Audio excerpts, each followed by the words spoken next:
Quand on parle d'onction, il ne s'agit pas d'abord de faire tomber les gens ou de créer de l'agitation dans l'église. Non, il s'agit d'abord d'une capacité surnaturelle. Dieu ne nous a pas envoyés sur la terre par hasard. Il y a une mission, il y a un mandat, il y a un appel qui se cache derrière notre existence. Dieu ne t'a pas envoyé sur la terre simplement pour manger, dormir, te réveiller. Il y a un but rattaché à ta vie. Et ce but dépasse de loin tes simples ambitions personnelles. Décrocher des diplômes, travailler, se marier, faire des enfants, attendre la mort. Proverbe chapitre 16, le verset 4. L'Éternel a tout fait pour un but. Que ce soit les choses qui sont infiniment petites, que ce soit les choses qui sont infiniment grandes.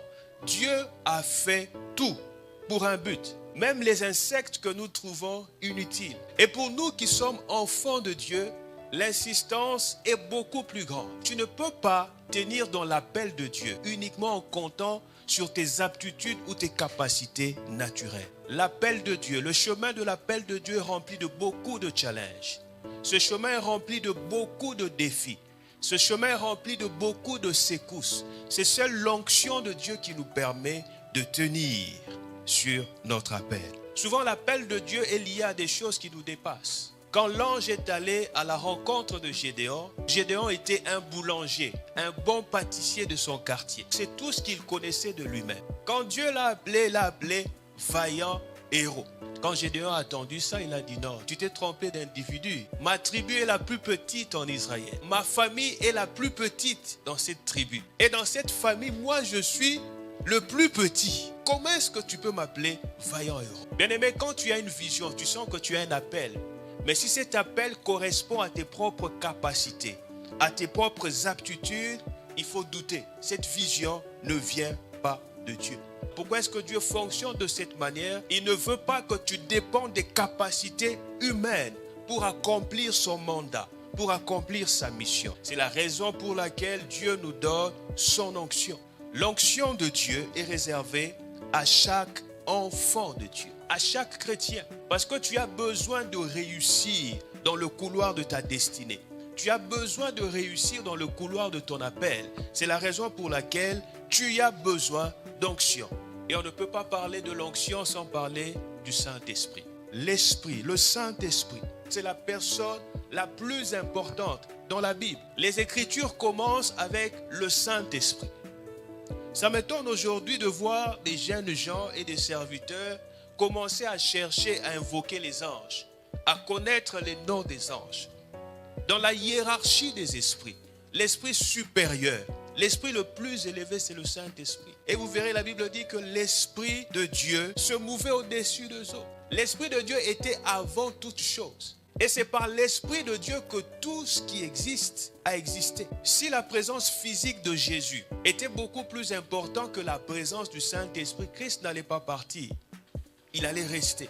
Mais il a dit que c'est un avantage pour l'Église que moi, je m'en aille pour que le Saint-Esprit vienne. En quelque sorte, il était en train de dire à ses disciples que vous m'avez vu ressusciter les morts, vous m'avez vu guérir les malades, vous m'avez vu purifier les lépreux.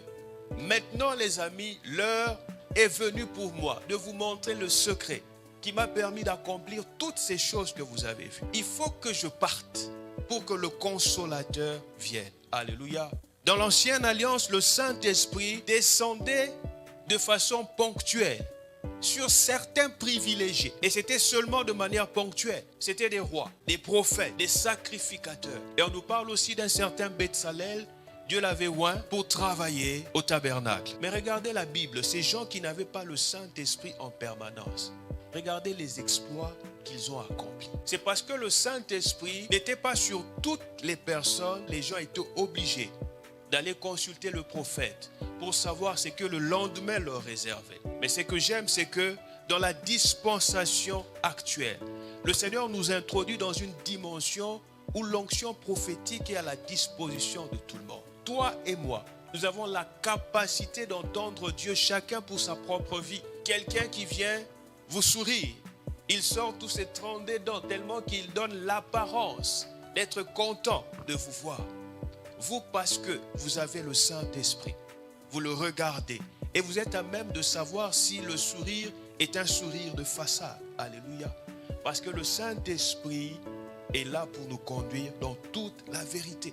Toute la vérité. La vérité au sujet de notre histoire. La vérité au sujet de notre vie. La vérité au sujet de notre destinée. C'est pourquoi on l'appelle le consolateur. Ma question pour toi ce matin. Est-ce que tu prends vraiment avantage de ce privilège que le ciel t'a accordé? Le Saint-Esprit est une personne. Si c'est une personne, ça veut dire qu'on doit entretenir une relation avec cette personne.